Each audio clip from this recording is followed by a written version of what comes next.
Bonsoir, bonsoir, chers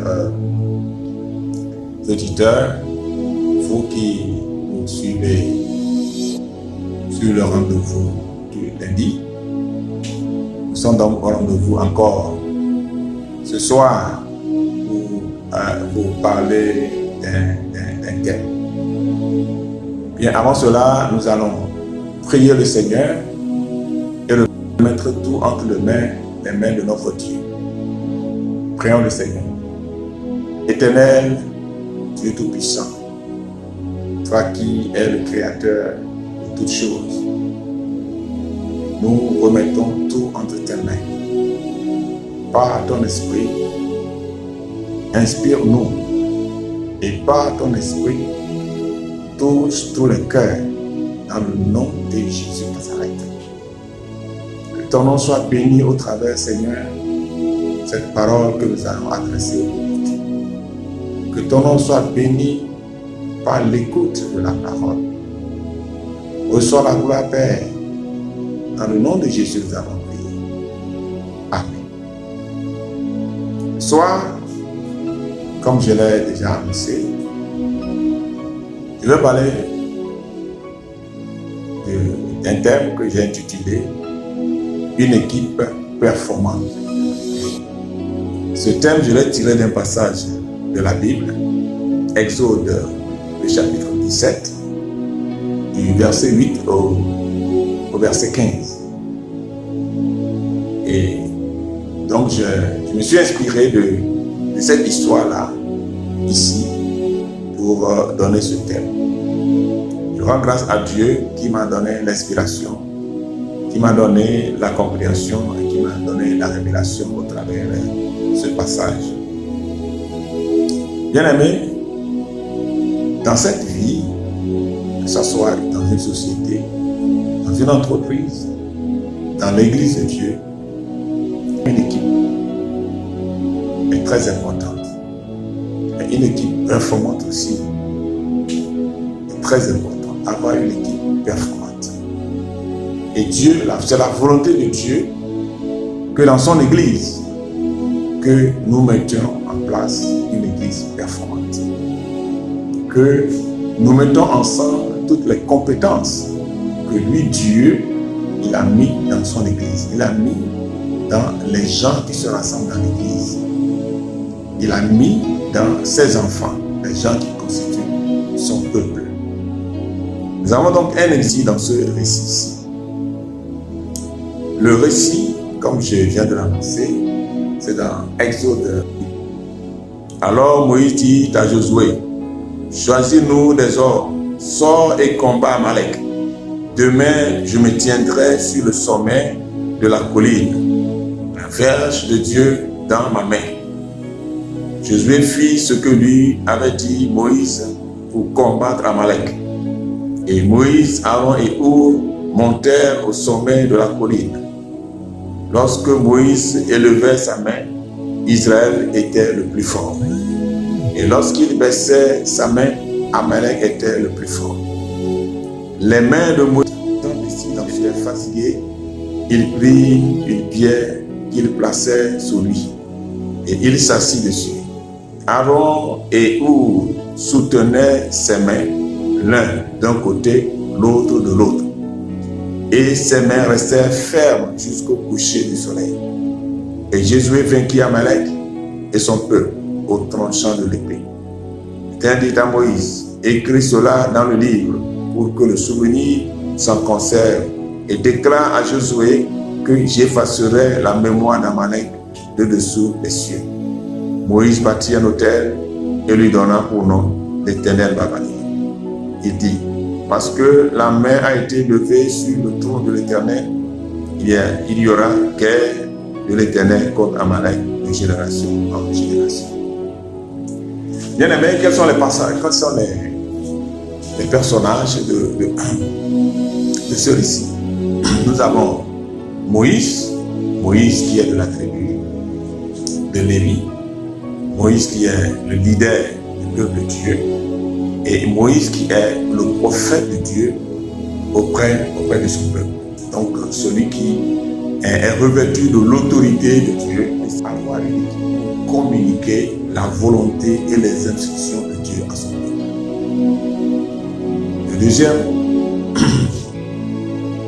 Le deuxième personnage ici, nous avons Aaron, qui est le deuxième personnage. Mais avant cela, Deutéronome 18:15 nous dit, l'Éternel ton Dieu te suscitera du milieu de toi, dans tes frères, un prophète comme moi. Vous l'écouterez. Moïse dit parlait au peuple de Dieu, un prophète comme moi. Moïse était donc prophète de Dieu au peuple, auprès de son peuple, le leader du peuple de Dieu. Et donc là, le deuxième personnage, c'est Aaron. Aaron qui aussi est de la tribu de Lévi, grand frère de Moïse, plus âgé de 3 ans. Et Aaron, c'est le sacrificateur, le prêtre, le médiateur entre Dieu et son peuple. Donc celui qui officie sur l'autel de Dieu en vue d'apaiser soit la colère de Dieu ou d'attirer la faveur de Dieu sur le peuple de Dieu. Exode 28:1 dit, fais approcher de toi Aaron, ton frère, et ses fils, et prends-les parmi les enfants d'Israël pour les consacrer à mon service dans le sacerdoce. Aaron et les fils d'Aaron, Nadab, Abihu, Éléazar, Ithamar. Donc ici, nous voyons que Aaron donc, était consacré sacrificateur. Il a eu le sacerdoce. Le troisième personnage du récit, c'est Our. Et Our est le nom de Caleb et grand-père de Bethsaï. Caleb, l'un des 12 espions, et l'un des deux, donc lui et Josué, qui sont revenus et qui ont fait un rapport favorable, qui ont plutôt mis leur foi en ce que Dieu leur dit. Donc, un homme de courage. Our est donc de la maison d'un homme de courage. Grand-père de Bethsaï. Et dans Exode 31, verset 1, nous pouvons lire, l'Éternel parla à Moïse et dit, sans que j'ai choisi Bethsaï, fils de Ri, fils d'Our, de la tribu de Juda. Je l'ai rempli de l'esprit de Dieu, de sagesse, d'intelligence et de savoir pour toutes sortes d'ouvrages. Où sa sagesse. Bien, la quatrième personnage, c'est Josué. Josué, descendant d'Ephraïm, donc des tribus en Israël, un guerrier, un homme de courage, focalisé sur la vision de Dieu. Nombre 14, 6 nous dit de Josué, et parmi ceux qui avaient exploré le pays, Josué fils de Nun et Caleb fils de Jephné déchirèrent leurs vêtements et parlèrent ainsi à toute l'assemblée des enfants d'Israël. Le pays que nous avons parcouru, l'explorer est un pays très bon et excellent. Si l'Éternel nous est favorable de la tribu, il nous mènera dans ce pays et nous le donnera. C'est un pays où coule le lait et le miel. Bien, donc voilà Josué. Donc c'est pasteur atteste que Josué, c'est quelqu'un qui est focalisé sur la vision de Dieu. Dieu leur a dit, je vous donne Canaan. Il est allé explorer Canaan et il a vu ce que Dieu a dit, pas ce que Canaan voulait leur montrer. Donc c'est quelqu'un qui est prêt en lui, un guerrier, un combattant pour aller vers la vision de Dieu. Et puis nous avons donc l'armée d'Israël, des gens prêts à se battre, puisque Moïse a dit à Josué de choisir des hommes, de choisir des hommes pour aller au combat. Bien. Donc voici donc les personnages qui sont en jeu dans ce récit. Alors, L'objectif ici est donc de combattre Amalek parce que Amalek vient de couper la voie, le chemin à Israël. Donc après la sortie de l'Égypte, Israël, Moïse en tant que leader devant le peuple hébreu sorti de l'Égypte. Et donc ce peuple était en marche en direction de Canaan, donc la terre promise, dans le désert bien sûr. Et donc Amalek s'est opposé à Israël, ne voulait pas laisser Israël traverser son territoire pour aller vers Canaan. Donc comme Amalek ne voulait pas laisser Israël passer sur son territoire, Israël devait donc combattre et vaincre Amalek et se frayer un chemin pour aller vers la terre promise. Donc un but précis, vaincre Amalek pour aller vers la terre promise. Comment vaincre Amalek? Un peuple déjà aguerri dans le combat. Que faire? Eh bien ici, nous retrouvons un leader, Moïse, qui a mis en place une équipe en réunissant donc les compétences de ces gens-là pour mener à bien cette opération, à savoir vaincre. Qu'est-ce que nous remarquons ici, dans le récit ici? Nous voyons que Moïse, en tant que leader, a réuni un groupe au sein duquel régnait déjà une confiance mutuelle. Aaron, c'est le grand frère de Moïse. Aaron a été aux côtés de Moïse en Égypte pour aller parler à Pharaon. Aaron était avec Moïse dans la traversée du désert. Et donc Aaron était donc en communion avec Moïse. Donc il y avait une confiance mutuelle entre Moïse et Aaron. Si nous prenons Josué, Josué aussi était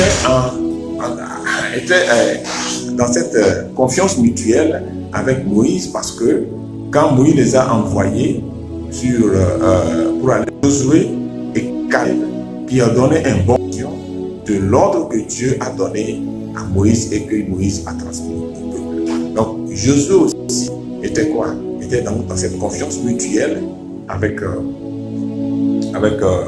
Moïse. Bien, si nous prenons donc Our est de la maison de Caleb. Our est de la maison de Caleb. Caleb qui aussi, donc les deux avec Josué, ont donné un bon rapport. C'est Caleb qui a dit au peuple de se taire, il a dit montons à Canaan et nous allons prendre Canaan. Our étant de la maison de Caleb, donc Our aussi donc, a écouté ces paroles de Caleb, a été motivé par Caleb et est donc dans cette même vision avec Moïse, à savoir aller et conquérir Canaan. Donc voilà Juda. Et donc Eliezer est Tamar. Donc ici, nous voyons que Aaron donc, était consacré, sacrificateur. Il a eu une sacerdoce. Le troisième personnage du récit, c'est Our. Et Our est de la tribu de Juda. Moïse, donc, Moïse a dit, dans le passage ici, si nous prenons le passage ici, Amalek 20, verset 9, alors Moïse dit à Josué, choisis-nous des hommes, sors et combat Amalek. Donc Moïse, il a pris Josué, choisit des hommes, donc à Josué aussi de choisir des hommes. Donc si Josué va choisir des hommes, Josué va choisir des combattants, des gens qui sont prêts, des gens qui sont aguerris, des gens qui sont prêts à aller et combattre. Et puis il dit, demain je me tiendrai sur le sommet de la colline, la verge de Dieu dans ma main. Donc Moïse dit, je monte je monte sur la colline. Et le verset dit, Josué fit ce que lui avait dit Moïse pour combattre Amalek. Et Moïse, Aaron et Our montèrent au sommet de la colline. Donc, pour monter, pour aller sur la colline. Donc, Moïse prend Aaron et Our. Moïse est en train de former une équipe pour aller mener pour aller sur la montagne. Qu'est-ce qu'ils sont allés faire sur la montagne? On vient de le voir que Moïse est le prophète de Dieu. Celui qui écoute la parole de Dieu, celui qui écoute Dieu dicter sa volonté et donner ses instructions. Monter sur la colline, il est monté pour aller faire quoi? Il est monté pour aller prier. Il dit, Moïse, lorsque Moïse élevait sa main, il élève sa main, l'affaire de Dieu vers l'Éternel. Moïse prie. Moïse exprime sa confiance en Dieu. Moïse exprime sa foi en la puissance de Dieu. Moïse exprime sa foi en la puissance de Dieu. Moïse fait confiance à Dieu. Il ne peut pas remporter cette bataille-là. Donc Moïse est allé prier, invoquer Dieu, les mains élevées vers le Seigneur. Mais Moïse, en tant qu'homme, dans la chair, imaginez quelqu'un qui lève sa main continuellement comme ça. Il sera fatigué. Donc, la Bible dit ici que tant que la main de Moïse est élevée, Israël était le plus fort. Le plus fort, si Israël est le plus fort, ça veut dire que sur le champ de bataille, Josué, avec les hommes qu'il a choisis, progresse dans la victoire. Mais lorsque la main de Moïse, lorsque Moïse baissait sa main, Amalek était le plus fort. Ça veut dire que Amalek remportait, donc, progressait dans la victoire, dans le combat. Alors, qu'est-ce qu'il faut faire? Eh bien, les gens que Moïse a choisis pour monter sur la colline, à savoir Aaron et Our, devaient donc maintenant jouer aussi leur partition, apporter aussi leur concours, apporter aussi leurs compétences, dans cette œuvre-là, afin que l'objectif commun qui est remporter la victoire sur Amalek soit atteint. Donc, Moïse, Aaron entre en action. Aaron, qui est sacrificateur, entre en action pour faire quoi? D'abord, on a dit, ils ont pris une pierre et fait asseoir Moïse sur la terre. Et maintenant, Aaron soutient un bras, une main de Moïse. Aaron, sacrificateur, il appelle la colère de Dieu et qui demande la faveur, qui a dit la faveur de Dieu. Donc la prière de Moïse soutenue par la faveur de Dieu. Le peuple qui est en train de combattre Amalek a besoin de la faveur de Dieu. Dieu doit être favorable pour le peuple. Si Dieu n'est pas favorable pour le peuple, il ne peut pas remporter la victoire. Eh bien, celui qui a donc cette compétence pour faire cette œuvre-là, le sacrificateur, le prêtre, donc qui officie sur l'autel pour attirer la faveur de Dieu, il entre en action en soutenant une main de Moïse.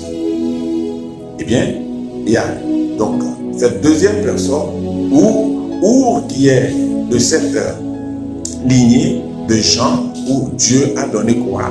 Son esprit, sa sagesse, son intelligence, son savoir. Bien aimé, sur le champ de bataille, le peuple a besoin de quoi? Le peuple a besoin de l'esprit de l'Éternel. Le peuple a besoin de la sagesse divine, la sagesse de Dieu pour mener à bien cette œuvre-là, le combat sur le champ de bataille. Le peuple a besoin d'exercer l'intelligence, le savoir-faire dans la guerre. Oui, le savoir-faire dans la guerre. Eh bien voilà, où aussi entre en action pour soutenir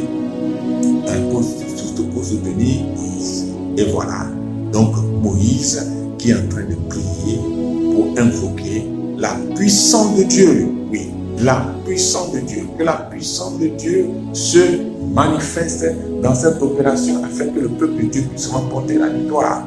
Donc voilà que sur la colline, 3 personnes unies dans cette confiance mutuelle avec comme objectif donc un but commun, à savoir se tenir pour que le peuple puisse remporter la victoire.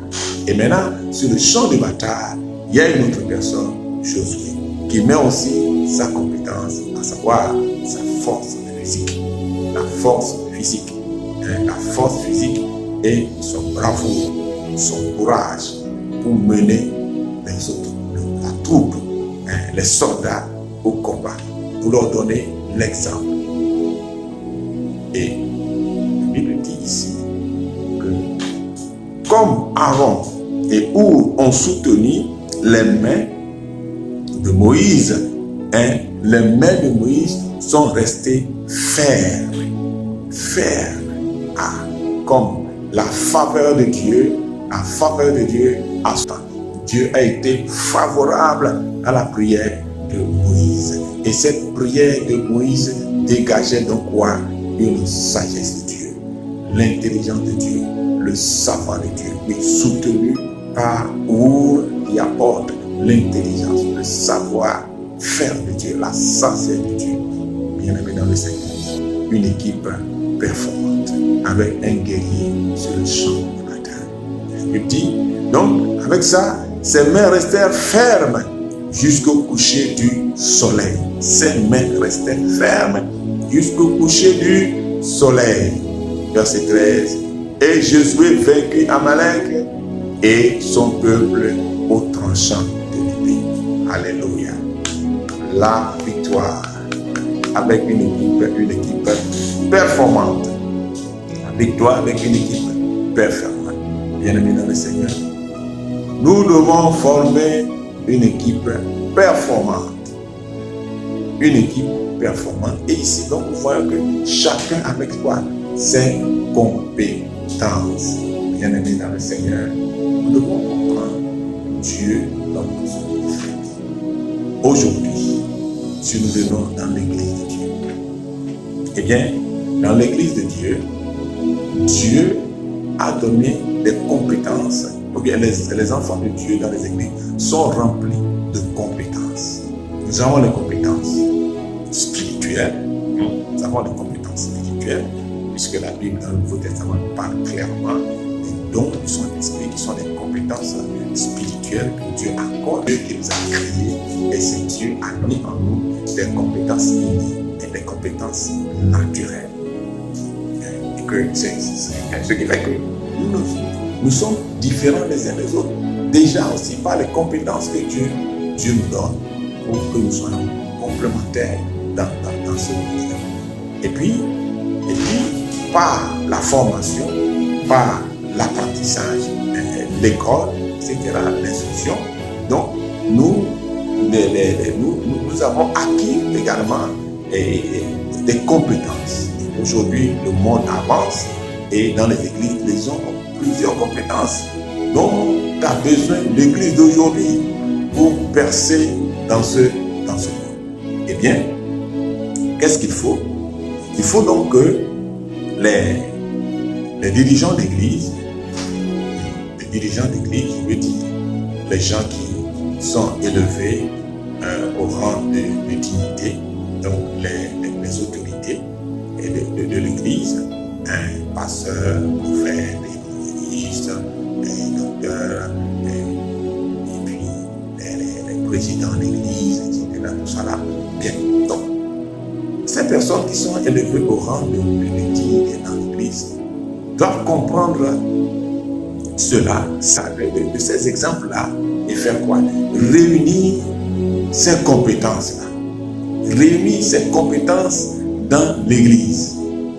Réunir ces compétences dans l'église pour faire de l'église une église performante.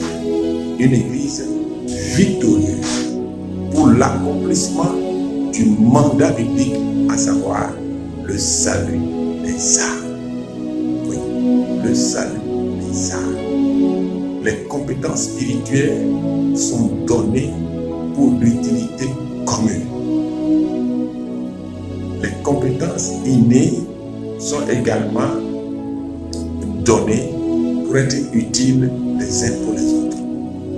Nous avons acquis aussi des compétences pour le mettre au service des uns des autres. Nous devons comprendre cela. L'Église doit comprendre cela. Pour faire de l'Église une Église performante, les gens, d'avoir peur des gens parce qu'ils ont telle compétence, telle compétence. Il ne sert à rien de vouloir faire le travail seul. Si Moïse avait voulu faire ce travail seul sur la colline, la fatigue allait faire que il va échouer.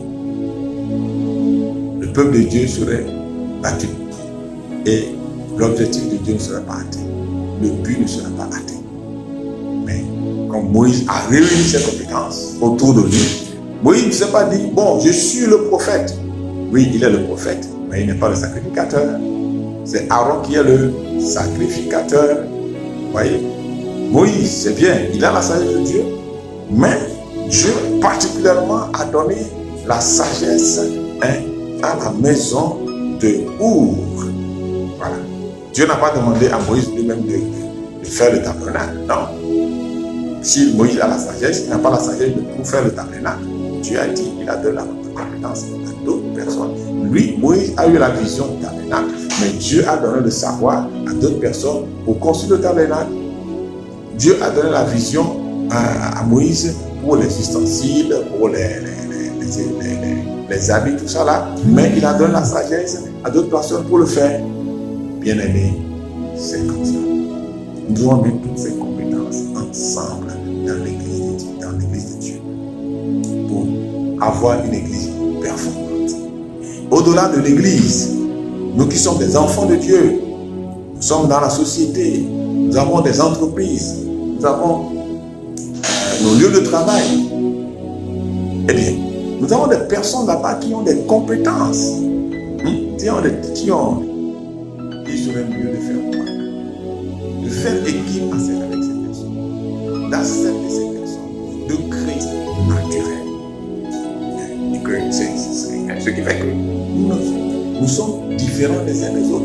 Déjà aussi par les compétences que Dieu nous donne pour que nous soyons complémentaires dans ce monde-là.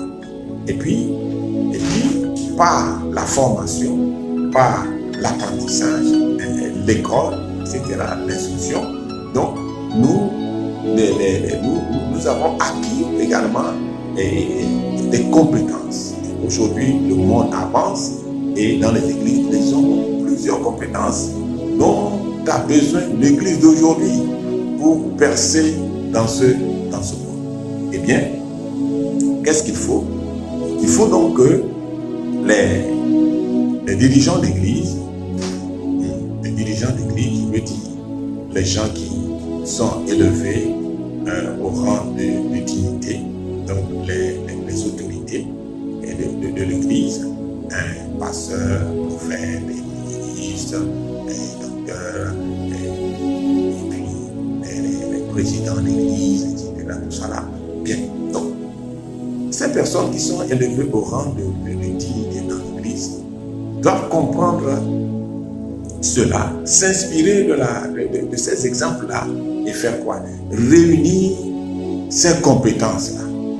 Réunir ces compétences dans l'église.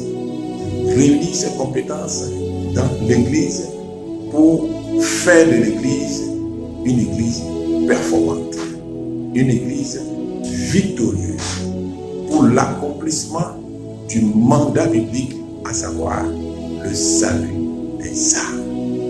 Oui, le salut des âmes. Les compétences spirituelles sont données pour l'utilité commune. Les compétences innées sont également données pour être utiles les uns pour les autres.